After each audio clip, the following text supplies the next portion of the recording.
So hello everyone, welcome to Vector online classes. मैं अनुराग आनंद एक बार फिर से आप सभी लोगों का स्वागत करता हूं। और फ्रेंड, आज के इस वीडियो में हम लोग पढ़ने वाले हैं क्लास 10th के civics chapter 2। Class 10th civics का चैप्टर 2 जो कि है फेडरलिज्म।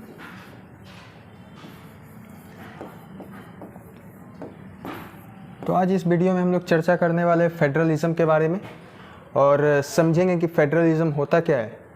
और चैप्टर में कई सारा कंटेंट है जो कि काफ़ी इम्पोर्टेंट है और ये एग्ज़ाम पर्सपेक्टिव से भी काफ़ी इम्पोर्टेंट चैप्टर है जहाँ से काफ़ी सारा क्वेश्चन बनता है। तो चलिए बिना वक्त गवाए हम लोग आगे बढ़ते हैं और सबसे पहले देखते हैं कि फेडरलिज्म होता क्या है और फेडरलिज्म का मतलब क्या है। तो फ्रेंड, अगर फेडरलिज्म का बात किया जाए तो फेडरलिज्म को डिफाइन किया जाता है as a system of government जहाँ पर पावर जो है एक से अधिक लेवल ऑफ गवर्नमेंट में डिवाइडेड होता है। ठीक है, मतलब कि अगर एक लेवल है सेंट्रल के पास कुछ पावर होगा, पावर कुछ स्टेट्स गवर्नमेंट के पास भी होगा। ठीक है, तो इसी को हम लोग फेडरलिज्म कहेंगे। फेडरलिज्म क्या एक सिस्टम है गवर्नमेंट का जहाँ पर पावर डिवाइड होता है। Power is divided between central authority and various constituent unit यहाँ पर स्टेट हो सकता है।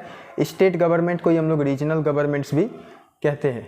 ठीक है, तो फेडरलिज्म क्या है एक ऐसा सिस्टम जहाँ पर पावर डिवाइड हो किसके बीच, सेंट्रल के बीच, स्टेट्स के बीच। और अगर इंडिया का बात करें तो इंडिया में एक थर्ड लेवल ऑफ गवर्नमेंट जो कि है लोकल गवर्नमेंट, वो भी इंडिया में पाया जाता है। तो वहाँ पर भी पावर डिवाइड होता है। पिछले चैप्टर में जब हम लोग सिविक्स चैप्टर 1 पावर शेयरिंग के बारे में बात कर रहे थे तो वहाँ पे हम लोगों ने देखा था कि बेल्जियम के अंदर भी एक third level of government community government के नाम से बनाया गया था। ठीक है, तो ये है फेडरलिज्म का डेफिनेशन। अगर किसी को लिखना हो तो लिख सकते हैं, मैं हट जाता हूँ। लिख लिया, बढ़े आगे, चलिए बढ़िया। तो आगे बात किया जाए कि फेडरेशन में, ठीक है, अगर किसी भी फेडरेशन में बात किया जाए, किसी भी देश में बात किया जाए जहाँ पर फेडरल स्ट्रक्चर है। फेडरल स्ट्रक्चर कहने का मतलब कि पावर को डिवाइड किया गया है एक से अधिक पॉलिटिकल यूनिट्स के बीच में। ठीक है, तो अगर फेडरेशन में बात किया जाए, हम लोग बात करेंगे असल में फेडरेशन होता क्या है। तो फेडरेशन में 2 या 2 से अधिक लेवल ऑफ गवर्नमेंट होता है। मिनिमम तो 2 होना ही चाहिए। जब तक 2 नहीं होगा तब तक वो फेडरल नहीं होगा। किसी भी देश में जब तक 2 लेवल ऑफ गवर्नमेंट नहीं बनेगी तब तक वो देश फेडरल नहीं कहलाएगी। ठीक है, वो यूनिटरी कहलाएगी अगर एक लेवल ऑफ गवर्नमेंट हुआ तो। बात करेंगे आगे, यूनिटरी है भी इस टॉपिक में, इस चैप्टर का टॉपिक में। तो अगर फेडरेशन का बात करें तो वहाँ पर 2 या 2 से अधिक लेवल ऑफ गवर्नमेंट होता है। एक होता है आपका सेंट्रल या फिर यूनियन। ठीक है, सेंट्रल गवर्नमेंट जो होती है वो पूरे देश के लिए होती है और सेंट्रल गवर्नमेंट का आमतौर पर मोटिव वैसा रहता है जो कि कॉमन नेशन इंटरेस्ट को दिखाता है। सेंट्रल गवर्नमेंट का जो एजेंडा है वो कॉमन नेशन इंटरेस्ट को दिखाता है। एक होता है रीजनल या फिर स्टेट गवर्नमेंट। हम लोग के इंडिया में अगर बात किया जाए तो 28 स्टेट्स है फिलहाल और हर स्टेट के पास अपना एक स्टेट गवर्नमेंट है। ठीक है, स्टेट या रीजनल गवर्नमेंट हर स्टेट्स के लिए होता है और उसका काम है कि रोज़मर्रा की ज़िंदगी में प्रशासन व्यवस्था को मेंटेन रखना, मतलब डे टू डे एडमिनिस्ट्रेशन को मेंटेन करना। ठीक है, आगे बढ़ते और बात करते हैं कुछ फेडरलिज्म के बारे में। और अगर फेडरलिज्म के बारे में बात किया जाए तो अलग अलग लेवल ऑफ गवर्नमेंट जो है यहाँ पर वो एक दूसरे से पावर इंडिपेंडेंटली इंजॉय करती है। ठीक है, जैसे इंडिया में एक सेंट्रल गवर्नमेंट है, बिल्कुल है। हर स्टेट्स के पास अपना एक स्टेट गवर्नमेंट्स है, बिल्कुल है। तो सेंट्रल और स्टेट अपना अपना पावर एक दूसरे से इंडिपेंडेंटली एंजॉय करेगी। अब ये इंडिपेंडेंटली क्या मतलब है? सेंट्रल बेसिकली ऐसे मुद्दों पर काम करेगी जो कि देश के लिए ज़रूरी है, मतलब एक नेशन के लिए ज़रूरी हो, बतौर राष्ट्र ज़रूरी हो, ठीक है। और स्टेट्स जनरली उन मुद्दों पर काम करती है, ऐसे मैटर्स पर काम करती है जो उसके अपने ओन स्टेट के लिए ज़रूरी हो। जैसे अगर मैं एग्जांपल लेना चाहूँ बिहार का, तो बिहार में अभी लिकर पर बैन है, शराब बंद है। अब मध्य प्रदेश या फिर गुजरात स्टेट को क्या करना चाहिए, ये नीतीश कुमार जी जो कि बिहार के अभी सीएम है वो नहीं बताएंगे, ठीक है। या फिर मध्य प्रदेश के अपने स्टेट के काम में बिहार स्टेट इंटरवीन नहीं करेगा। बिहार स्टेट तो छोड़िए, अगर मध्य प्रदेश का अपना कुछ कानून है जो वो खुद अपने स्टेट के लिए बनाना चाहता है तो खुद सेंट्रल भी इंटरवीन नहीं करेगी, ठीक है। आगे अगर बात किया जाए तो अलग अलग level of government enjoy their power independently from each other. मतलब सीधा सा बात, स्टेट के काम में सेंट्रल इंटरवीन नहीं करेगी और सेंट्रल के काम में तो स्टेट कर भी नहीं सकती है, क्योंकि सेंट्रल ज़्यादा पावरफुल है स्टेट के मुकाबले, ठीक है। अब यूनिटरी गवर्नमेंट का क्या मतलब है? यूनिटरी गवर्नमेंट का अगर देखा जाए तो यूनिटरी गवर्नमेंट हम लोग ऐसे सिस्टम ऑफ गवर्नमेंट को कहते हैं जहाँ पर केवल only one level of government is present, ठीक है। सिर्फ एक लेवल ऑफ गवर्नमेंट जहाँ पर मौजूद रहता है तो उसको हम लोग कहते हैं unitary form of government. Uni UNI, uni का मतलब ये है वन, ठीक है। UNI यूनी, यहाँ आते हैं। यूनी का मतलब ही हो गया वन, ठीक है। तो एक ऐसा सिस्टम गवर्नमेंट का जहाँ पर सिर्फ और सिर्फ एक लेवल ऑफ गवर्नमेंट प्रेजेंट रहे, या फिर दूसरा यूनिट अगर रहे भी, जैसे मान लेते हैं कोई एक ऐसा देश है जहाँ पर सिर्फ और सिर्फ सेंट्रल अथॉरिटी है ओनली, ठीक है। तो ये तो यूनिटरी होगा ही, कोई दिक्कत नहीं। या फिर दूसरा कोई एक ऐसा देश है जहाँ पर सेंट्रल भी है और स्टेट्स भी है, लेकिन जो स्टेट का पावर है वो उसको सेंट्रल से मिल रहा हो। सेंट्रल बोलेगी काम कर तो स्टेट काम करेगी, सेंट्रल बोलेगी रुक जा तो स्टेट रुक जाएगी, ठीक है। तो एक ऐसा फॉर्म जहाँ पर या तो सिर्फ सेंट्रल गवर्नमेंट रहे, या तो रीजनल स्टेट अगर रीजनल गवर्नमेंट रहे भी तो वो सेंट्रल के सब ऑर्डिनेट रहे, सेंट्रल के बोलने पर ही काम करे, तो वैसे सिस्टम ऑफ गवर्नमेंट को हम लोग यूनिटरी फॉर्म ऑफ गवर्नमेंट कह देते हैं या कहते हैं, ठीक है। तो अगर यूनिटरी का डेफिनेशन किसी को लिखना हो तो लिख सकते हैं। हो गया, बढ़े आगे। गाता रहे मेरा दिल, चलिए बढ़िया, बढ़ते हैं आगे और देखते हैं फेडरलिज्म का की फीचर क्या है। अभी जस्ट हम लोग ने फेडरलिज्म के बारे में पढ़ा। फेडरलिज्म क्या है? एक ऐसा सिस्टम ऑफ गवर्नमेंट जहाँ पर एक से अधिक लेवल ऑफ गवर्नमेंट मौजूद रहे, ठीक है। तो यही तो है सबसे पहला की फीचर कि भैया वही देश फेडरल होगा जहाँ पर एक से अधिक लेवल ऑफ गवर्नमेंट मौजूद रहेगा, ठीक है। मतलब कि अगर ये फर्स्ट लेवल है तो एक से अधिक सेकेंड लेवल भी होना चाहिए, लेवल वाइज डिस्टिंक्शन होना चाहिए, सिर्फ एक लेवल ऑफ गवर्नमेंट ना हो, एक से अधिक हो। ये सबसे पहला क्राइटेरिया है किसी भी देश का फेडरल होने के लिए, ठीक है। कोई भी देश अगर फेडरल होना चाहता है या फिर कोई ऐसा देश जो फेडरल है तो वहाँ पर एक से अधिक लेवल ऑफ गवर्नमेंट होगा। अगर कहीं भी ये सुने कि फलाना देश या फिर एक्स कंट्री है वो फेडरल नेशन है, फेडरल नेशन होने का मतलब कि वहाँ पर एक से अधिक लेवल ऑफ गवर्नमेंट मौजूद रहेगा। जैसे भारत का ही अगर एग्जांपल ले ले, अगर इंडिया का एग्जांपल लिया जाए तो इंडिया फेडरल नेशन है, कैसे? इंडिया में एक सेंट्रल गवर्नमेंट है, ठीक है, और हर स्टेट के पास अपना गवर्नमेंट भी तो है, तो सेंट्रल के साथ साथ स्टेट गवर्नमेंट भी इंडिया में मौजूद है।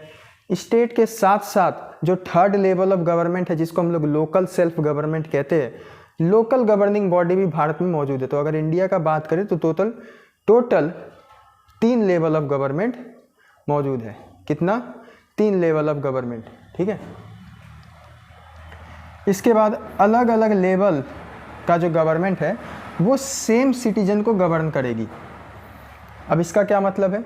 जैसे कोई ऐसा कानून है जो सेंट्रल गवर्नमेंट के द्वारा बनाया जाए और कोई ऐसा कानून है जो स्टेट गवर्नमेंट के द्वारा बनाया जाए, तो ये दोनों के द्वारा ही बनाया गया कानून जो है एक पर्टिकुलर स्टेट के सिटीजन के ऊपर लागू होगा। जैसे बिहार का अगर कोई सिटीजन है, उसके ऊपर वो भी कानून लागू होगा जो बिहार स्टेट के गवर्नमेंट के द्वारा बनाया जाएगा, और उसके ऊपर वो भी कानून लागू होगा जो इंडिया या फिर सेंट्रल गवर्नमेंट के द्वारा बनाया जाएगा। जैसे कुछ सालों पहले डीमोनेटाइजेशन हुआ था, नोटबंदी हुआ था, तो वो पूरे इंडिया के लिए था। ऐसा तो नहीं था कि किसी एक पर्टिकुलर स्टेट के लोगों ने मना कर दिया कि मैं डीमोनेटाइजेशन को फॉलो नहीं करूँगा, करना पड़ा सबको। कुछ सालों पहले लॉकडाउन लगा था तो पूरे देश में लगा था और पूरे देश के लोगों को मानना पड़ा था। हर स्टेट का अपना भी कुछ रेस्ट्रिक्शन था जो उस पर्टिकुलर स्टेट के लोगों को मानना पड़ा होगा, ठीक है। अब जुरिसडिक्शन भी हर लेवल ऑफ गवर्नमेंट का क्या है? स्पेसिफाइड है कॉन्स्टिट्यूशन के अंदर। जैसे मैं मान लेता हूँ कि इंडिया में जैसे बात किया जाए 3 लेवल ऑफ गवर्नमेंट है। अब ये जुरिसडिक्शन का मतलब क्या है? जैसे इंडिया में बात किया जाए तो टोटल 3 लेवल ऑफ गवर्नमेंट है, ठीक है। एक है सेंट्रल, ठीक है, एक है स्टेट और एक है लोकल लेवल। लोकल लेवल सबसे लोएस्ट लेवल है, सबसे निचला लेवल अगर है, निचला स्तर है तो वो है लोकल लेवल, ठीक है। लोकल लेवल जो है ना इंडियन पॉलिटिकल सिस्टम में एकदम नीचे है, जिसका काम है डे टू डे एडमिनिस्ट्रेशन को, ग्रास रूट लेवल पर इंडियन डेमोक्रेसी को मजबूत करना, ठीक है। तो सेंट्रल गवर्नमेंट जो कानून बनाती है वो इंडिया के लिए बनाएगी, पूरे नेशन के लिए बनाएगी। स्टेट गवर्नमेंट जो बनाएगी वो अपने एक पर्टिकुलर स्टेट के लिए बनाएगी, अपने एक पर्टिकुलर स्टेट के लिए बनाएगी। जैसे बात किया जाए स्टेट का, तो कोई स्टेट है, मान लेते हैं पंजाब में कोई लॉ अगर स्टेट गवर्नमेंट के द्वारा बनाया जाता है तो वो पंजाब के पॉलिटिकल एंटिटी या पंजाब पॉलिटिकल एरिया के अंदर ही लागू होगा। जैसे बिहार में लीकर को बैन किया गया, तो ऐसा नहीं कि बिहार में जो लीकर बैन हुआ उसके वजह से उत्तर प्रदेश में भी लीकर बैन हो गया, ऐसा नहीं है। मतलब बिहार के लिए जो कानून बनाया जाएगा वो बिहार में ही लागू होगा, बिहार के बाहर नहीं। भारतीय सरकार, भारत सरकार भारत के लिए जो कानून बनाएगी वो भारत में ही लागू होगा, भारत के बाहर नहीं, ठीक है। तो इसी को हम लोग जुरिसडिक्शन कहते हैं।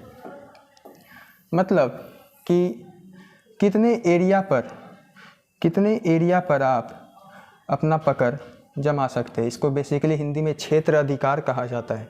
कितने एरिया पर आपका राइट्स है, ठीक है। तो की फीचर ऑफ फेडरलिज्म ये 3 यहाँ पर है। आगे और भी ये बात करते हैं, अगर किसी को लिखना हो तो लिख सकते हैं। हो गया, बढ़े आगे, चलिए आगे है इंडिपेंडेंट जुडिशियरी। पावर शेयरिंग के अंदर जो हम लोगों ने फॉर्म्स ऑफ पावर शेयरिंग पढ़ा था, उसमें एक फॉर्म था हॉरिजॉन्टल डिस्ट्रीब्यूशन। क्या था? Horizontal distribution of power sharing. Horizontal distribution of power sharing के अंतर्गत हो क्या रहा था कि पावर एक ही गवर्नमेंट के अलग अलग ऑर्गन्स के बीच में डिवाइड हो रहा था। और ऑर्गन क्या क्या था? लेजिस्लेचर, एग्जीक्यूटिव और जुडिशियरी। लेजिस्लेचर, एग्जीक्यूटिव और जुडिशियरी। जुडिशियरी को इंडिपेंडेंट रखना किसी भी एक फेडरल नेशन का एक इम्पॉर्टेंट कैरेक्टरिस्टिक प्रॉपर्टी है। कैसे? देखिए, जुडिशियरी को कहा जाता है guardian of the constitution. Guardian of constitution. समय समय पर संविधान को ये इंटरप्रेट करती है, कॉन्स्टिट्यूशन को इंटरप्रेट करती है कौन? जुडिशियरी। ठीक है, जुडिशियरी कॉन्स्टिट्यूशन को प्रोटेक्ट भी करती है और कॉन्स्टिट्यूशन को वायलेट होने से भी बचाती है। तो ये ज़रूरी है कि जो कॉन्स्टिट्यूशन को प्रोटेक्ट कर रहा है उसको भी इंडिपेंडेंट रखा जाए। ऐसा नहीं कि उसको किसी भी एक पर्टिकुलर गवर्नमेंट के अंदर रख दिया जाए कि सरकार जो बोलेगी जुडिशियरी को वही करना होगा, तो वहाँ फिर जुडिशियरी का इंडिपेंडेंस ख़त्म हो गया, जुडिशियरी के पास अपना कुछ पावर रहा नहीं फिर। तो इंडिपेंडेंट जुडिशियरी रहना किसी भी एक फेडरल नेशन का इंपॉर्टेंट कैरेक्टरिस्टिक फीचर है। इसके बाद supremacy of the constitution. Constitution से ऊपर कुछ नहीं, ठीक है, कॉन्स्टिट्यूशन सबसे ऊपर। ये भी एक इम्पॉर्टेंट कैरेक्टरिस्टिक फीचर है किसका? किसी एक फेडरल नेशन का। आगे है सोर्स ऑफ रेवेन्यू। रेवेन्यू का मतलब है कमाई, पैसा। फाइनेंशियल ऑटोनॉमी इंश्योर करने के लिए रेवेन्यू को क्या कर दिया जाता है? सोर्स जो रेवेन्यू है उसको स्पेसिफाइड कर दिया जाता है। और कॉन्स्टिट्यूशन का जो फंडामेंटल प्रोविज़न है, जो मूलभूत प्रावधान है संविधान का, उसको कोई भी सरकार अकेले नहीं बदल सकती है। जैसे अगर एग्जाम्पल लेना चाहूँ पावर शेयरिंग अरेंजमेंट का, अगर एग्जाम्पल लेना चाहूँ पावर शेयरिंग अरेंजमेंट का, तो पावर शेयरिंग अरेंजमेंट में बदलाव करने के लिए सेंट्रल गवर्नमेंट को पहले 2/3 मेजॉरिटी के साथ वो बिल को पास कराना होगा। उसके बाद सेम कानून को मोर देन हाफ, ठीक है, मोर देन हाफ स्टेट्स के द्वारा रेटिफाइड किया जाना होगा।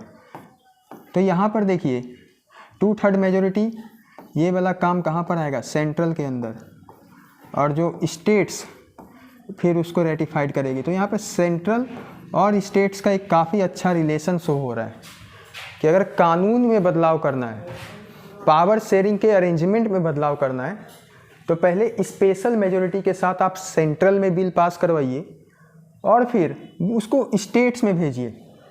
आधा से ज़्यादा, अभी इंडिया में बात किया जाए तो 28 स्टेट्स है, तो मोर देन हाफ हो गया 14 + 1, मतलब कि 15 स्टेट्स के द्वारा उसको रेटिफाइड किया जाना होगा, तभी कोई फंडामेंटल प्रोविज़न इंडियन कॉन्स्टिट्यूशन का चेंज हो सकेगा।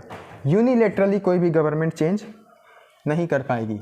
अगर कोई सरकार ये चाहे कि अकेले ही हम काफ़ी सारा बदलाव ला दे, कॉन्स्टिट्यूशन को भी अपने पक्ष में कर ले, तो वैसा संभव नहीं है।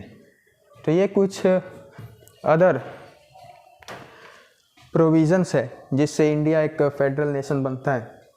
सॉरी, फेडरलिज्म का कुछ की फीचर है, लिखना चाहे तो लिख सकते हैं, लिख ले, वीडियो रोक कर लिख ले, ठीक है। बढ़े आगे, ठीक है, बढ़ते हैं आगे। आगे देखा जाए कि फेडरलिज्म का ऑब्जेक्टिव है क्या, what is the major objective behind federalism. तो फेडरलिज्म का यहाँ डुअल ऑब्जेक्टिव शो होता है। डुअल ऑब्जेक्टिव कौन कौन सा? सबसे पहला, किसी भी देश का यूनिटी को प्रोटेक्ट करना, उस देश के एकता और अखंडता को बचाना, ठीक है, और रीजनल डाइवर्सिटी को प्रमोट करना। रीजनल डाइवर्सिटी से क्या मतलब है? इंडिया का अगर बात किया जाए तो नॉर्थ से साउथ और ईस्ट से वेस्ट जाते हुए काफ़ी सारा कल्चरल डिफरेंसेस देखने को मिलता है, तो उसी को हम लोग डाइवर्सिटी कहते हैं, ठीक है। हो सकता है जो बात नॉर्थ इंडिया के लोग समझ पाए वो साउथ इंडिया के लोग ना समझ पाए, जाहिर सी बात है, ऐसा होता ही है। लैंग्वेज में डिफरेंसेस है, कल्चर में डिफरेंसेस है, जो खाना हम लोग खाते हैं वो साउथ इंडिया के लोगों में थोड़ा सा डिफरेंसेस आएगा। तो फेडरलिज्म का एक मकसद तो यही है कि यूनिटी को बचाया जाए, यूनिटी को प्रोटेक्ट किया जाए, सेफ गार्ड, और दूसरा रीजनल डाइवर्सिटी को प्रमोट किया जाए, ठीक है। आगे अगर बात किया जाए फर्दर, फेडरेशन। फेडरेशन का क्या मतलब है? फेडरेशन का क्या मतलब है? तो फेडरेशन असल में लैटिन लैंग्वेज के एक वर्ड फोइडस से डिराइव्ड हुआ है। फेडरेशन लैटिन लैंग्वेज के एक वर्ड फोइडस से डिराइव्ड हुआ है, जिसका मतलब होता है ट्रीटी या एग्रीमेंट। ट्रीटी या एग्रीमेंट, ठीक है, इस बात को ध्यान रखना है। फेडरेशन का मतलब क्या है? फेडरेशन बेसिकली एक वर्ड फोइडस से डिराइव्ड हुआ है जिसका मतलब होता है एग्रीमेंट। तो फेडरेशन असल में एक ऐसा पॉलिटिकल यूनिट या ऐसा पॉलिटिकल सिस्टम है जो कि बना है किसी एग्रीमेंट के अंतर्गत। ट्रीटी से जो एक पॉलिटिकल यूनिट बने उसी को हम लोग फेडरेशन कहते हैं, ठीक है। अलग अलग यूनिट्स के बीच में कोई ट्रीटी हुआ, कोई एग्रीमेंट हुआ, जिससे या तो लार्जर यूनिट डिवाइड हो गया स्मॉलर यूनिट्स में, या तो काफ़ी सारा स्मॉलर यूनिट्स एक लार्जर यूनिट बन गया, तो वैसे एग्रीमेंट से बनने वाले पॉलिटिकल यूनिट को हम लोग फेडरेशन कहेंगे। तो सवाल आता है कि भारत या इंडिया एक फेडरेशन है या नहीं है? इंडिया एक फेडरेशन है या नहीं है? तो यहाँ पर इंडियन कॉन्स्टिट्यूशन का जिक्र करते हुए मैं इस बात को डिराइव करूँगा। इंडियन कॉन्स्टिट्यूशन के अंदर एक आर्टिकल है, जैसे किताब के अंदर चैप्टर्स होता है, चैप्टर्स के अंदर टॉपिक, तो उसी टॉपिक के रूप में हम लोग मान सकते हैं कि कॉन्स्टिट्यूशन एक किताब है। और कॉन्स्टिट्यूशन के अंतर्गत, कॉन्स्टिट्यूशन के अंदर जो चैप्टर्स है, चैप्टर्स को हम लोग कहेंगे पार्ट्स ऑफ इंडियन कॉन्स्टिट्यूशन, ठीक है। क्या कहेंगे? Parts of Indian constitution. और उस पार्ट्स में जो काफ़ी सारा बात लिखा हुआ उसको हम लोग कहेंगे आर्टिकल। बेसिकली पॉइंट्स जो कि इंडियन कॉन्स्टिट्यूशन के अंदर लिखा हुआ उसको आर्टिकल कहेंगे। तो इंडियन कॉन्स्टिट्यूशन का पहला आर्टिकल वो डिराइव करता है इंडिया, डेट इज़ भारत। और ये भारत क्या है? ये भारत जो है ना, हिंदी नेम होना चाहिए, हिंदी नेम। तो हिंदी और इंग्लिश दोनों ही नेम को एडॉप्ट किया गया है इंडियन कॉन्स्टिट्यूशन के अंदर। तो article 1 of the Indian constitution derived India as the union of states. अब इस बात को थोड़ा ध्यान में रखना है, union of states rather than the federation of states. Indian constitution जो है इंडिया को फेडरेशन के रूप में डिराइव्ड नहीं करती है। अब ये आर्टिकल तो किताब के अंदर है नहीं, तो लाने का ज़रूरत क्या था? तो बेसिकली ये जो पीछे सवाल है कि इंडिया फेडरेशन है या नहीं, तो इसको थोड़ा क्लियर करने के लिए ये बात का जिक्र करना ज़रूरी है। तो इंडिया जो कि भारत, ठीक है, ये यूनियन ऑफ स्टेट्स है, ना कि फेडरेशन ऑफ स्टेट, ठीक है। और कंट्री को डिस्क्राइब किया गया है कैसे? यूनियन के रूप में। और भारत का जो पॉलिटिकल सिस्टम है वो फेडरल है स्ट्रक्चर से। फेडरल कैसे है? तो इंडिया में एक सेंट्रल गवर्नमेंट है, सेंट्रल के बाद आ रही है स्टेट्स, और स्टेट के बाद आ रही है लोकल गवर्नमेंट, ठीक है। ये 3 लेवल ऑफ गवर्नमेंट है, लेवल डिवाइडेड है, ठीक है। और की फीचर्स के अंदर हम लोगों ने अभी जस्ट देखा कि एक से अधिक लेवल ऑफ गवर्नमेंट होना चाहिए। अगर उस देश में एक से अधिक लेवल ऑफ गवर्नमेंट है तो वो देश फेडरल है। और इंडिया का अगर बात किया जाए तो इंडिया में एक से अधिक level, total 3 level of government, 3 level of government present है। तो यहाँ से इंडिया फेडरल तो है लेकिन फेडरेशन नहीं है, क्योंकि फेडरेशन का मतलब क्या हो जाता है? एग्रीमेंट। फेडरेशन का मतलब क्या हो जाता है? एग्रीमेंट, ठीक है। फेडरेशन का मतलब क्या है? एग्रीमेंट। और जब इंडिया इंडिपेंडेंस मिला था जब भारत को, तो एक असेंबली या फिर कह लीजिए एक ग्रुप बनाया गया था जिसका काम ये था कि वो इंडिया का कॉन्स्टिट्यूशन डिज़ाइन करेगी। और उस ग्रुप को कहा गया कॉन्स्टिट्यूएंट असेंबली, ठीक है। कॉन्स्टिट्यूएंट असेंबली में जो ड्राफ्ट बनाने का जिम्मेदारी था वो दिया गया ड्राफ्टिंग कमेटी को, ठीक है। इंडिया जब आज़ाद हुआ और इंडिया को बनाना था अपना कॉन्स्टिट्यूशन, तो कॉन्स्टिट्यूशन बनाने के लिए एक असेंबली बनाया गया जिसका नाम क्या था? कॉन्स्टिट्यूएंट असेंबली, संविधान सभा। कॉन्स्टिट्यूएंट असेंबली का काम क्या था? कॉन्स्टिट्यूशन बनाना। कॉन्स्टिट्यूएंट असेंबली में एक कमेटी थी, ड्राफ्टिंग कमेटी करके, ठीक है, प्रारूप समिति इसको कहा जाता है हिंदी में। ड्राफ्टिंग कमेटी के हेड थे doctor Baba Sahab Bhimrao Ramji Ambedkar, doctor B R Ambedkar. ये थे ड्राफ्टिंग कमेटी के चेयरमैन। क्या थे? चेयरमैन, या फिर कह लीजिए हेड। तो डॉक्टर बी आर अंबेडकर जब ड्राफ्टिंग कमेटी के हेड बने और ड्राफ्ट जब तैयार हुआ तो वो इंडिया को डिफाइन करते हुए ये कहे कि इंडिया किसी एग्रीमेंट का नतीजा नहीं है। भारत जो देश बन के सामने आया है वो किसी एग्रीमेंट का नतीजा नहीं है, ठीक है। लॉन्ग ईयर ऑफ स्ट्रगल के बाद भारत को आज़ादी मिला है और इंडिया क्योंकि किसी एग्रीमेंट का नतीजा नहीं है तो इंडिया एक फेडरेशन भी नहीं हो सकता है। लेकिन इंडिया एक फेडरल नेशन है क्योंकि यहाँ पर एक से अधिक लेवल ऑफ गवर्नमेंट मौजूद है।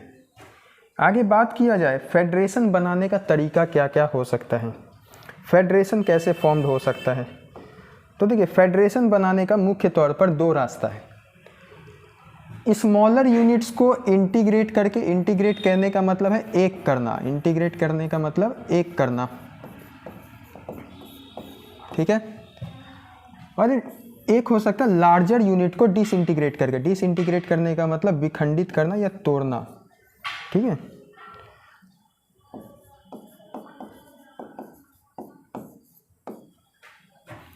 फेडरेशन बनाने का दो तरीका हो सकता है। There are basically two routes to form a federation. एक है इंटीग्रेट करके मतलब एक करके, और एक है तोड़ करके। छोटा छोटा यूनिट है उसको एक कर दिए तो वहाँ से एक फेडरेशन बन सकता है, ठीक है। कोई लार्जर यूनिट है, कोई काफ़ी बड़ा देश है जिसको प्रशासन व्यवस्था को मेंटेन करने में, एडमिनिस्ट्रेशन सिस्टम को मेंटेन करने में काफ़ी दिक्कत आ रहा है तो वो तोड़ दिया उसको और काफ़ी सारा रीजनल यूनिट्स बना दिया जिससे देश का फंक्शनिंग, जो पॉलिटिकल सिस्टम है उसका फंक्शनिंग को आसान किया जा सके। तो वो दूसरा तरीका होता है डिसइंटीग्रेट करके। तो लार्जर यूनिट को या तो डिसइंटीग्रेट करके एक फेडरेशन बना दिया जाए या तो स्मॉलर यूनिट्स को इंटीग्रेट करके, और दोनों ही तरीके से फेडरेशन बने हैं। एक एक करके हम लोग समझेंगे, लिखना हो तो लिख सकते हैं। और सबसे पहले आते हैं हम लोग स्मॉलर यूनिट्स को इंटीग्रेट करके फेडरेशन किस तरीके से बनाया जाता है समझते हैं। बड़े आगे चलिए ठीक है। Bye integration of smaller units, तो सबसे पहले देखते हैं कि किस तरीके से स्मॉलर यूनिट्स को इंटीग्रेट करके फेडरेशन बनाया जाता है। पहले समझते इसका मतलब है क्या। जैसे मान लेते हैं ऐसा काफ़ी सारा एक छोटा छोटा यूनिट है, ठीक है। ये जितना भी बॉक्स यहाँ बना हुआ है ये सब छोटा छोटा देश है या फिर इंडिपेंडेंट स्टेट है, आज़ाद है। लेकिन दोनों में एक कॉमन बात ये है कि मिलिटरली ये वीक है और अगर फाइनेंस का बात किया जाए फाइनेंशियली ये पुअर है। मतलब कुछ ऐसे यूनिट जो कि मिलिटरली वीक है और फाइनेंशियली पुअर भी है, ठीक है। मिलिटरली वीक है और फाइनेंशियली पुअर है, वो आपस में डिसाइड किए कि भैया चलिए हम लोग साथ आते हैं, ठीक है। हम लोग क्या करते हैं, साथ आ जाते हैं, साथ निभाना साथिया। और ये जो 6 छोटा छोटा यूनिट हम लोग को दिख रहा है ये आपस में एक होकर एक लार्ज यूनिट बना ले, ठीक है। ये बन गया एक लार्ज यूनिट बना ले। आपस में एग्रीमेंट किया कि हम 6 छोटा छोटा स्टेट क्या करेंगे, एक लार्ज यूनिट बना लेंगे, तो यहाँ से एक फेडरेशन बनता है। इसको हम लोग बोलते हैं कमिंग टुगेदर फेडरेशन, ठीक है, कमिंग टुगेदर। तो इंटीग्रेशन, स्मॉलर यूनिट्स का इंटीग्रेशन से जो फेडरेशन बनता है वैसे फेडरेशन को हम लोग कहते हैं कमिंग टुगेदर फेडरेशन, वैसे फेडरेशन को हम लोग क्या बोलेंगे, कमिंग टुगेदर फेडरेशन। तो when various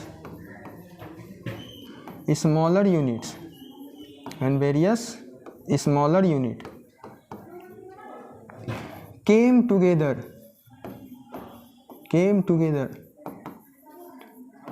under an agreement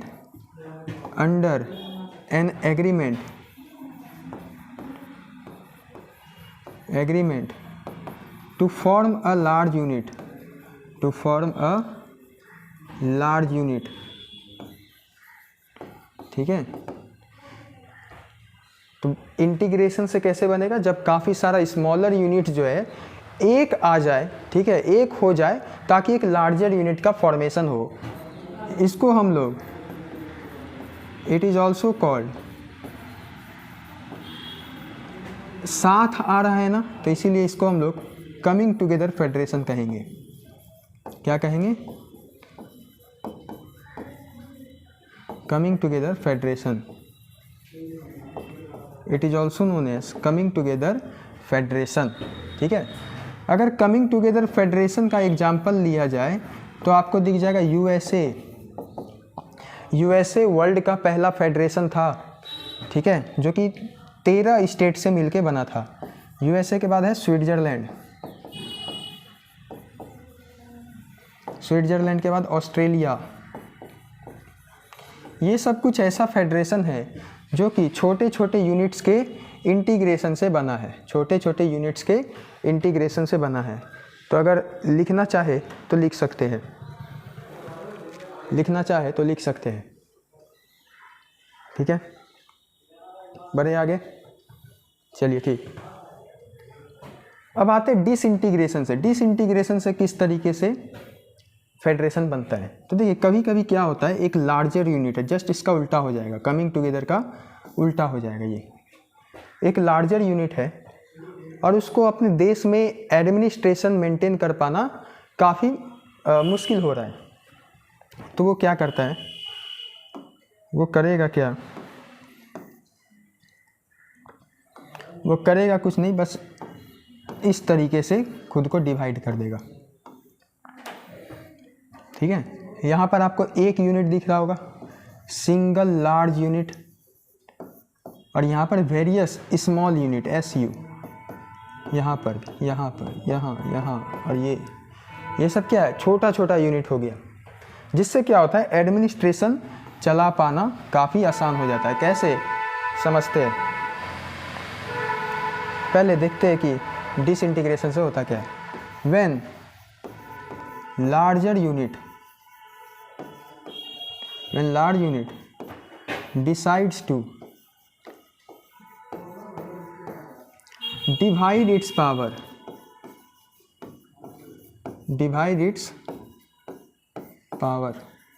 जब अपने पावर को क्या करे, वो डिवाइड करे, ठीक है, बिटवीन वेरियस स्मॉलर यूनिट, ठीक है। तो जब एक लार्जर यूनिट डिसाइड कर ले कि वो अपने पावर को क्या करेगा, डिवाइड करेगा, इसको हम लोग also called holding together federation, इसको हम लोग होल्डिंग टुगेदर फेडरेशन भी कहते हैं। क्या कहते हैं, holding together federation, holding together federation. Holding together federation जो होता है ना, ट्रू फेडरेशन नहीं होता है।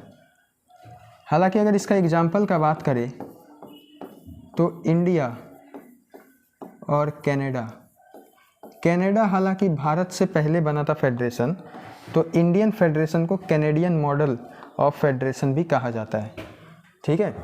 तो इस तरीके से लार्जर यूनिट के डिसइंटीग्रेशन से भी क्या बन जाता है, फेडरेशन बन जाता है। अगर लार्जर यूनिट के डिसइंटीग्रेशन से बने फेडरेशन के बारे में बात किया जाए तो इसमें जो स्टेट्स क्रिएट होता है, states does not have equal power. कुछ स्टेट्स के पास स्पेशल पावर भी होता है, some states have granted special power, granted special power. कुछ स्टेट्स के पास अपना स्पेशल पावर होता है, लेकिन सभी स्टेट के पास इक्वल पावर हो ये ज़रूरी नहीं है। और कमिंग टुगेदर का अगर बात करें तो कमिंग टुगेदर में स्टेट्स के पास आमतौर पर इक्वल पावर होता है। तो states generally have equal power, have equal power. और होल्डिंग टुगेदर में ऐसा नहीं होता है। ठीक है, लिखना हो किसी को तो लिख सकते हैं।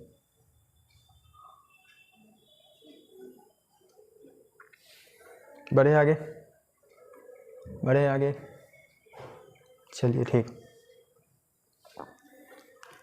ऐसा क्या चीज़ है जो इंडिया को एक फेडरल नेशन बनाता है? तो अगर इंडिया का बात करें तो इंडिया में कॉन्स्टिट्यूशन का सुप्रीमेसी है और साथ ही साथ इंडियन कॉन्स्टिट्यूशन रिटेन भी है। ठीक है, लिखा हुआ संविधान है भारत के अंदर, और साथ ही साथ भारत के अंदर, इंडिया के अंदर कॉन्स्टिट्यूशन से बड़ा कोई भी नहीं है। इसके बाद एक से अधिक लेवल ऑफ गवर्नमेंट प्रेजेंट है इंडिया में। सभी स्टेट्स के पास जो ज्यूरिसडिक्शन है वो सेपरेट है, separate jurisdiction for each level of government, for each level of government. Her government का जो ज्यूरिसडिक्शन है वो सेपरेटेड है। ठीक है, ये सब कुछ ऐसा चीज़ है जो इंडिया में, ठीक है, इंडिया को एक फेडरल नेशन बनाता है। लिखना चाहे तो लिख सकते हैं। बढ़ते हैं आगे, बढ़ते हैं आगे, बढ़ा जाए, चलिए ठीक। इंडिया में अगर लेजिस्लेटिव पावर का बात किया जाए, लेजिस्लेटिव पावर क्या होता है? बेसिकली कानून बनाने की शक्ति। ठीक है, तो इंडिया में अगर लेजिस्लेटिव पावर का बात किया जाए तो उसको डिवाइड किया गया है सेंट्रल और स्टेट के बीच में। ठीक है, हम लोग जान रहे हैं कि इंडिया में सेंट्रल गवर्नमेंट भी है, स्टेट गवर्नमेंट भी है। ठीक है, तो सेंट्रल और स्टेट के बीच में पावर, लेजिस्लेटिव पावर, कानून बनाने की शक्ति किस तरीके से डिवाइड किया जाएगा, इसी को हम लोग कहते हैं लेजिस्लेटिव पावर। ठीक है, लेजिस्लेटिव पावर इंडिया में 3 फोल्ड यानी कि 3 तरीके से डिवाइड किया गया है। किसके किसके बीच में? सेंट्रल और स्टेट के बीच में। तो ये जो 3 फोल्ड डिवीज़न है ना, ये असल में सारा चीज़ लिखा हुआ है एक लिस्ट के अंदर, और बेसिकली 3 लिस्ट है। एक है यूनियन लिस्ट, एक है स्टेट लिस्ट और एक है कंकरेंट लिस्ट। ठीक है, एक है यूनियन लिस्ट, एक है स्टेट लिस्ट और एक है कंकरेंट लिस्ट। अब यूनियन लिस्ट, स्टेट लिस्ट और कंकरेंट लिस्ट क्या है, आइए एक एक करके समझते हैं। बहरहाल अगर लिखना हो तो लिख सकते हैं, अगर लिखना हो तो लिख सकते हैं।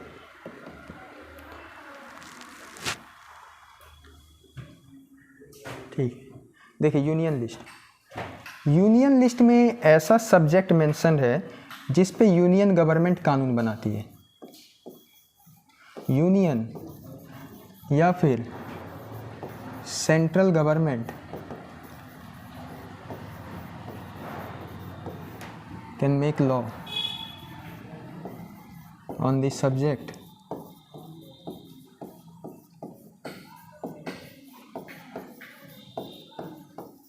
mentioned in union list। ठीक है, देखिए यूनियन लिस्ट क्या है, बेसिकली जो घर से हम लोग कभी सब्जी लाने जाते होंगे तो उसमें काफ़ी सारा चीज़ का नाम लिखा हुआ रहता है। उसी तरीके से यूनियन लिस्ट एक ऐसा लिस्ट है जिसमें काफ़ी सारा सब्जेक्ट मेंशन्ड है कि इस मैटर के ऊपर आप कानून बनाइए, इस मैटर के ऊपर वो कानून बनाएंगे। तो यूनियन लिस्ट के अंदर ऐसा सब्जेक्ट मेंशन्ड है जिस पर केवल और केवल यूनियन गवर्नमेंट यानी कि सेंट्रल गवर्नमेंट ही कानून बनाएगी। ठीक है, इसके बाद इसमें अगर कुछ एग्जाम्पल का बात करें, ऐसा क्या क्या सब्जेक्ट मेंशन्ड है, तो डिफेंस हो जाएगा, डिफेंस। ठीक है, फॉरेन अफेयर्स, अंतर्राष्ट्रीय संबंध इसे कहते हैं, foreign affairs, banking, banking, communication, ठीक है, trade unions ETC, trade unions नहीं, बैंकिंग, ये सब कुछ ऐसा सब्जेक्ट है जिस पे केवल और केवल यूनियन गवर्नमेंट ही कानून बनाएगी। डिफेंस का बात करें, फॉरेन अफेयर का बात करें, ये स्टेट के इंटरेस्ट का नहीं है, ये नेशन इंटरेस्ट का मैटर है। तो यूनियन लिस्ट के अंदर ऐसा मैटर लिस्टेड है, ऐसा मैटर लिस्टेड है जो नेशन इंटरेस्ट को दर्शाता है। Matter listed are of nation interest, पूरे देश को ध्यान में रखकर है, नेशनल इंटरेस्ट। अच्छा, इसमें एक और मैटर आप लोग लिख सकते हैं, जैसे करेंसी हो गया, ठीक है, करेंसी, करेंसी इंपॉर्टेंट है,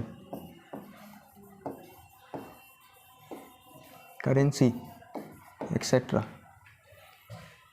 तो ये सब कुछ ऐसा मैटर है जो यूनियन लिस्ट के अंदर लिखा हुआ है, और यूनियन लिस्ट में लिखा हुआ मैटर पर डायरेक्टली लेजिस्लेट कौन करती है? तो सेंट्रल गवर्नमेंट। लिख ले इसको, बढ़े आगे, चलिए ठीक। आगे है स्टेट लिस्ट। स्टेट लिस्ट में जो मैटर लिखा हुआ है उस पर स्टेट गवर्नमेंट कानून बनाती है, ठीक है। State government can make, state government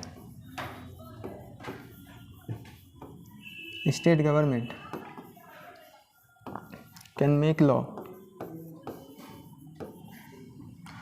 on subject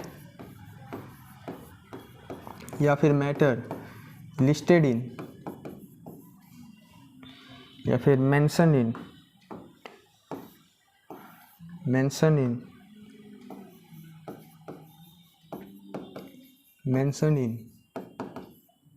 state list, ठीक है।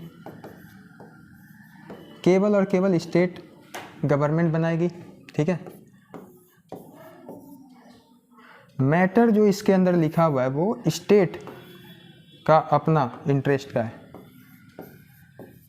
Matter are of state interest या फिर रीजनल इंटरेस्ट, देश का इंटरेस्ट का नहीं है इसमें। जैसे कि एग्जाम्पल, व्यापार यानी कि ट्रेड, ट्रेड के बाद एग्रीकल्चर, ठीक है। और क्या क्या हो जाएगा? मैरिज, एडॉप्शन, ठीक है, irrigation, commerce, police, agriculture, police, irrigation,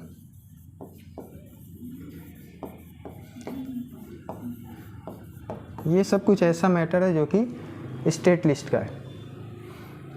अब अगर बात करें, अगर इसको लिखना हो तो लिख सकते हैं, वीडियो रोक कर लिख ले,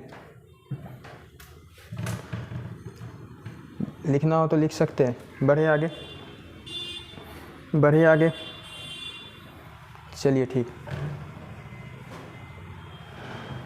तो एक ऐसा भी लिस्ट है जहाँ पर जो कुछ सब्जेक्ट मेंशन्ड है वो कॉमन इंटरेस्ट का है, ठीक है। कंकरेंट लिस्ट के अंदर जो मैटर है ना, ऐसा जो भी सब्जेक्ट लिखा हुआ है, matter listed are of common interest, common interest of state as well as nation. अगर बात किया जाए तो इसके अंदर ऐसा सब्जेक्ट मेंशन है जो कि स्टेट और नेशन दोनों के ही इंटरेस्ट को दर्शाता है। तो इसीलिए यहाँ पर दोनों ही गवर्नमेंट कानून बना सकते हैं। Both government can make law, लेकिन किस पे? On the subject mentioned in, on the subject mentioned in concurrent list,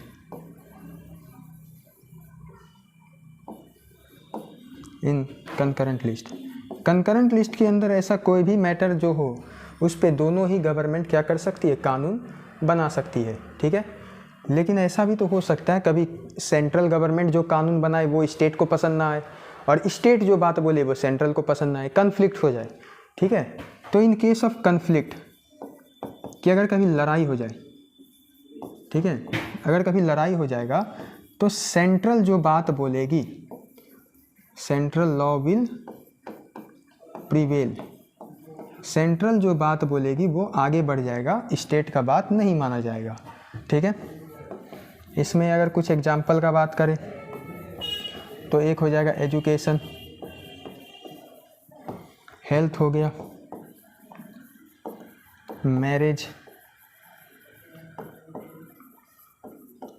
divorce, ETC, ये सब क्या है, कुछ कंकरेंट लिस्ट का मैटर है। तो अगर लिखना चाहे तो लिख सकते हैं, लिखना चाहे तो लिख सकते हैं। ठीक है, बढ़े आगे, बढ़े आगे। ठीक, तो देखिए अभी हम लोगों ने देखा कि लेजिस्लेचर पावर जो है ना 3 लिस्ट के अंदर डिवाइड है। कौन कौन सा? यूनियन लिस्ट, ठीक है, स्टेट लिस्ट और कंकरेंट लिस्ट, ये 3 लिस्ट है। लेकिन कुछ सब्जेक्ट ऐसा भी है जो ये तीनों लिस्ट के अंदर कभी मेंशन था नहीं, लेकिन प्रेजेंट टाइम में उसका ज़रूरत पड़ा। जैसे कि जब भारत आज़ाद हुआ था तो उस समय इंफॉर्मेशन टेक्नोलॉजी उतना ज़्यादा एडवांस नहीं था, सॉफ्टवेयर टेक्नोलॉजी उतना ज़्यादा भारत में एडवांस नहीं था, तो उस वक्त इसका ज़रूरत नहीं पड़ा। लेकिन आज के समय में क्या है कि IT और सॉफ्टवेयर इसका काफ़ी ज़्यादा ज़रूरत पड़ रहा है। ई-कॉमर्स, जैसे कि हम लोग ऑनलाइन शॉपिंग करते हैं तो वो इलेक्ट्रॉनिक कॉमर्स के अंदर आता है, तो उसके ऊपर रेगुलेशन या उसके ऊपर कानून बनाने के लिए, ठीक है, जो है उसको एक नया सब्जेक्ट बनाया गया है। तो ऐसा कोई भी subject, any subject which is not mentioned in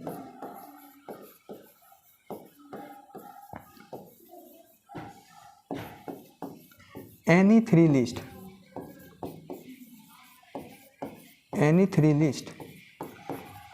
is called residuary subject. क्या बोला जाता है? रेसिड्यूरी सब्जेक्ट बोला जाता है। चलिए ठीक है, रेसिड्यूरी सब्जेक्ट है, तो फिर रेसिड्यूरी सब्जेक्ट पर कानून बनाएगी कौन? तो यूनियन गवर्नमेंट, ठीक है, union government alone can make law on residuary subject. Residuary subject पे डायरेक्टली कानून कौन बनाती है? Union government. ठीक है, इसके बाद एक और चीज़, इंडिया का अगर बात करें तो इंडिया में 28 स्टेट्स के बाद 8 यूनियन टेरिटरीज़ भी है। यूनियन टेरिटरी को भी डायरेक्टली रूल करती है कौन? Central government. Union territory is directly ruled या लेजिस्लेटेड बाय सेंट्रल। ठीक है, सेंट्रल गवर्नमेंट के द्वारा डायरेक्टली रूल किया जाता है। तो अगर लिखना चाहे तो लिख सकते हैं, लिखना चाहे तो लिख सकते हैं।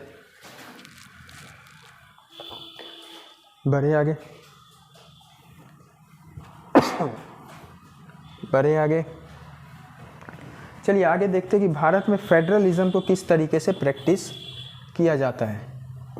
इंडिया में फेडरलिज्म को किस तरीके से प्रैक्टिस किया जाता है। तो सबसे पहला तो ये कि इंडिया में जो जब से भारत आज़ाद हुआ है तब से इंडिया में डेमोक्रेसी का प्रिंसिपल को अपनाया गया है। डेमोक्रेसी एक मेजर रूट रहा है इंडिया में फेडरलिज्म को प्रैक्टिस करने के लिए। डेमोक्रेसी के बारे में अगर कहा जाए तो डेमोक्रेसी क्या है? जहाँ पर जो रूलर्स या रिप्रेजेंटेटिव होते हैं वो इलेक्टेड होते हैं। इंडिया में ऐसा चलते आ रहा है। तो 1947 में जब भारत आज़ाद हुआ तो उसी वक्त से फेडरलिज्म भारत में 3 अलग अलग तरीके से प्रैक्टिस किया जा रहा है। सबसे पहले लिंग्विस्टिक स्टेट का क्रिएशन हुआ।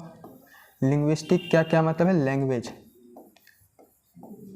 लिंग्विस्टिक का मतलब था लैंग्वेज। लैंग्वेज के बेसिस पर स्टेट का क्रिएशन। इसके बाद लैंग्वेज पॉलिसी में बदलाव या फिर लैंग्वेज पॉलिसी में थोड़ा सा अमेंड किया गया। और एक है सेंट्रल स्टेट रिलेशन। तो आइए सबसे पहले देखते हैं कि लिंग्विस्टिक स्टेट किस तरीके से क्रिएट किया गया। देखिए, इंडिया का अगर डेमोक्रेटिक पॉलिटिक्स का बात किया जाए तो लिंग्विस्टिक स्टेट, लैंग्वेज के बेसिस पर स्टेट को क्रिएट करना पहला मेजर टेस्ट कहा जाता है डेमोक्रेटिक इंडिया का।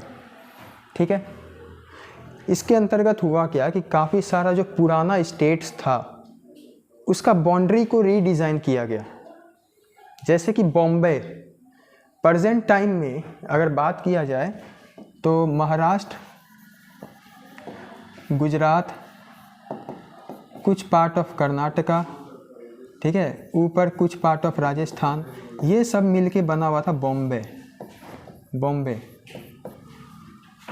बॉम्बे को तोड़ करके वहाँ से गुजरात निकला।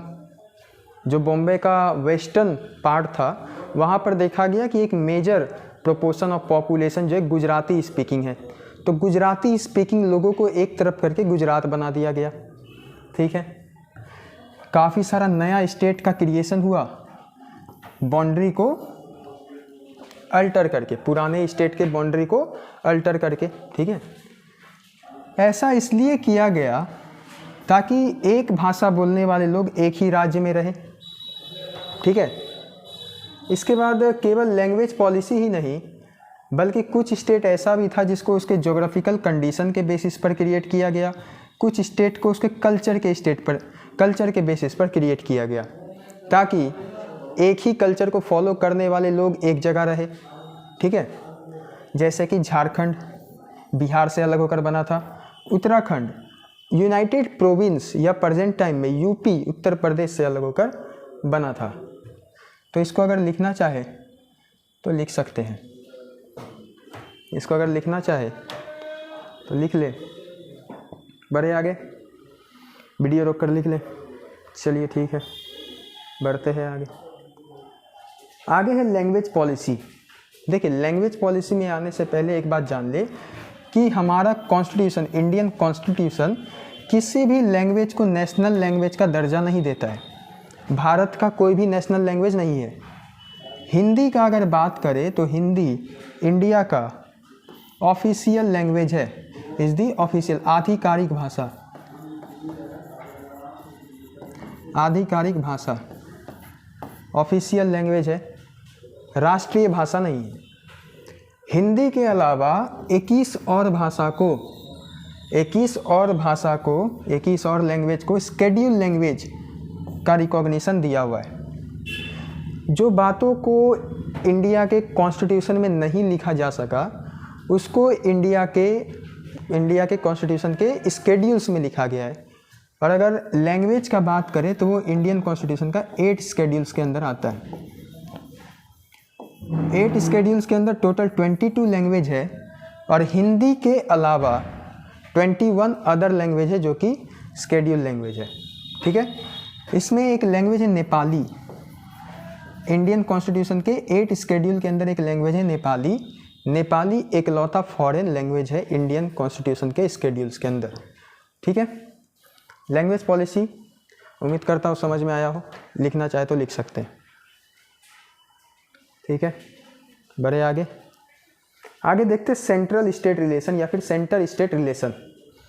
देखिए, इंडिया इंडिपेंडेंट हुआ था 1947 में और काफ़ी लंबे समय तक एक ही पॉलिटिकल पार्टी थी, इंडियन नेशनल कांग्रेस, जो कि रूल कर रही थी सेंट्रल के साथ साथ स्टेट पर भी। ठीक है, कांग्रेस का बोलबाला था, सेंट्रल पर भी रूल कर रही है और स्टेट पर भी रूल कर रही है। तो इससे हुआ क्या कि जो स्टेट गवर्नमेंट का पावर है उसको वो रेस्ट्रिक्ट कर रही थी, ठीक से काम करने नहीं दे रही थी। बाद में क्या हुआ, 1990s के टाइम में जब काफ़ी रीजनल पॉलिटिकल पार्टीज बनी, ठीक है, किसी एक पर्टिकुलर एरिया का अपना पॉलिटिकल पार्टी जो कि रीजनल पॉलिटिक्स पे ज़्यादा ध्यान देती थी, तो इससे क्या हुआ कि किसी एक पॉलिटिकल पार्टी को मेजोरिटी मिला ही नहीं। अब मेजोरिटी नहीं मिला तो गवर्नमेंट भी नहीं बनेगी। तो अब गवर्नमेंट नहीं बन रही है, मेजोरिटी साबित करने के लिए लोगों को हाथ मिलाना होगा आपस में। तो जब कुछ 2-3 पॉलिटिकल पार्टी आपस में आके गवर्नमेंट बनाती है तो उसको हम लोग कहते हैं कोलिजन गवर्नमेंट। क्या कहते हैं? Collision government. कोलिजन गवर्नमेंट, यहाँ से कोलिजन गवर्नमेंट का एरा स्टार्ट हुआ और फिर सेंट्रल और स्टेट का जो रिलेशन है वो और धीरे धीरे स्मूथ हुआ। स्मूथ कहने का मतलब कि सेंट्रल और स्टेट एक दूसरे से धीरे धीरे और अलग होना स्टार्ट हुआ और एक दूसरे के इंडिपेंडेंटली फंक्शन करना स्टार्ट किया। सेंट्रल के ऊपर या फिर स्टेट के ऊपर अब सेंट्रल का बहुत ज़्यादा पकड़ नहीं रहा था, ठीक है। तो सेंट्रल स्टेट रिलेशन को अगर लिखना चाहे तो लिख सकते हैं, लिख ले। बढ़ते हैं आगे, बढ़ते हैं आगे और देखते हैं डिसेंट्रलाइजेशन। बढ़ते हैं आगे और देखते हैं डिसेंट्रलाइजेशन। मेरे इन्हें दिखाना। डिसेंट्रलाइजेशन, डिसेंट्रलाइजेशन का मतलब होता है विकेंद्रीकरण। हिंदी में इसको विकेंद्रीकरण कहते हैं, ठीक है।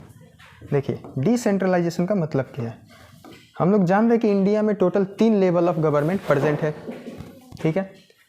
और जब पावर सेंट्रल और स्टेट से लेकर लोकल को दिया जाए, इंडिया में 3 लेवल ऑफ गवर्नमेंट है, सेंट्रल, स्टेट और लोकल लेवल।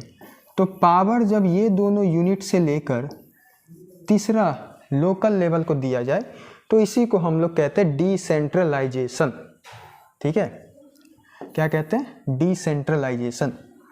डिसेंट्रलाइजेशन का एक ही मकसद है, लोकल लेवल पर या फिर ग्रास रूट लेवल पर,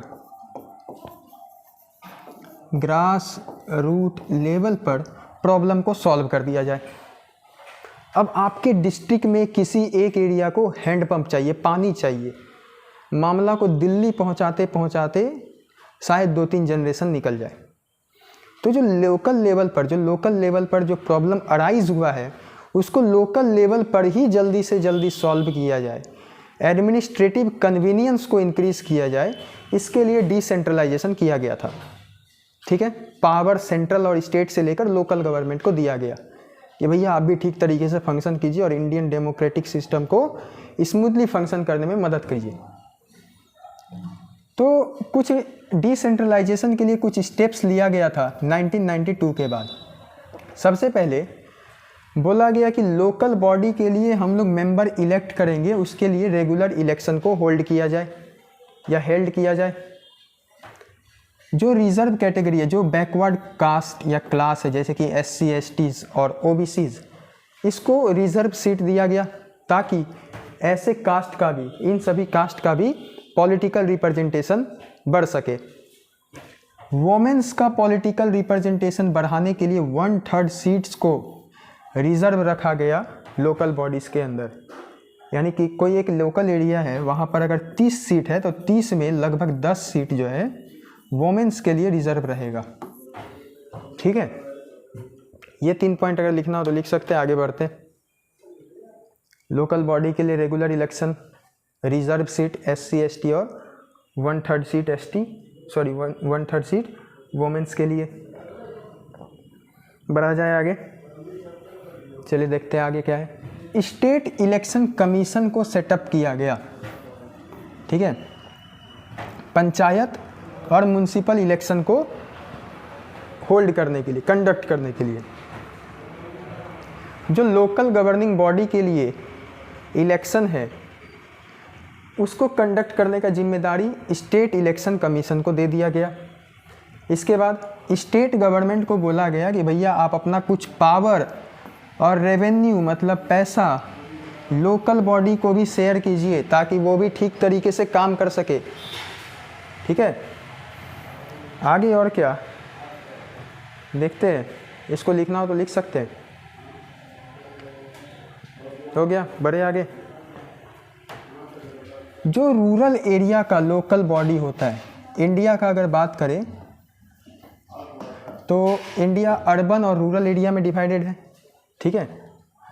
तो जो रूरल एरिया का लोकल गवर्निंग बॉडी है उसको हम लोग पंचायती राज के नाम से जानते हैं, उसको हम लोग पंचायती राज के नाम से जानते हैं। पंचायती राज का जो प्रेसिडेंट होता है बेसिकली उसको हम लोग सरपंच जी के नाम से जानते हैं, सरपंच। और जो काउंसिल मेंबर्स होते हैं उनको पंच के नाम से जानते हैं। लोकल गवर्निंग बॉडी के जो प्रेसिडेंट होते हैं उनको सरपंच और जो काउंसिल मेंबर होते हैं उनको पंच के नाम से जानते हैं। और आगे बात करें अर्बन एरिया का, तो अर्बन एरिया में जो अर्बन एरिया के लोकल बॉडीज़ को हम लोग म्यूनसिपैलिटीज़ के नाम से जानते हैं। अब कुछ ऐसा शहर है जो काफ़ी बड़ा है, तो बड़ा शहर में क्या होता है, काफ़ी सारा म्यूनसिपैलिटीज़ मिलके एक म्यूनसिपल कॉरपोरेशन बनाता है। और इंडिया का सबसे बड़ा म्यूनसिपल कॉरपोरेशन है BMC, Bombay municipal corporation, biggest municipal corporation. और जो म्यूनसिपल कॉरपोरेशन या म्यूनसिपैलिटीज़ के हेड होते हैं उनको हम लोग मेयर के नाम से जानते हैं, ठीक है। लिखना हो तो लिख सकते हैं, लिखना हो तो लिख सकते हैं, लिख ले। तो आज के इस वीडियो में फ़िलहाल इतना ही। वीडियो में बने रहने के लिए आप सभी लोगों का थैंक यू। और वीडियो पसंद आया हो तो एक लाइक, शेयर और चैनल को सब्सक्राइब करना ना भूलें। तो मैं अनुराग आनंद बहुत जल्द मिलूँगा आपसे एक बार फिर, तब तक के लिए जय हिंद।